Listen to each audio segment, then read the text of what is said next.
Hi friends, ఈ వీడియోలో అయితే నేను హెల్దీ రెసిపీ మీతో షేర్ చేస్తున్నాను. చాలామంది పిల్లలైతే ఆకుకూర అస్సలు తినరు అనమాట. కొత్తిమీర చట్నీ చేసిన ఇలాంటివి అస్సలు తినరు.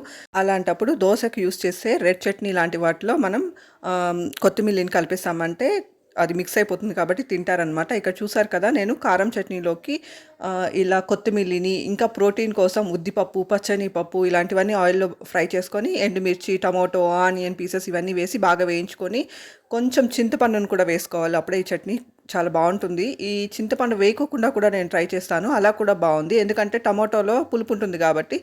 అలా ఆ టేస్ట్ కూడా బాగుంది, ఈ టేస్ట్ కూడా బాగుంది. మీకు నచ్చినట్టు మీరు ట్రై చేసుకోవచ్చు. ఇవన్నీ బాగా చల్లారనిచ్చి మిక్సీ జార్లోకి తీసుకోవాలి. తగినంత రాళ్ళ ఉప్పును కూడా వేసుకోవాలి.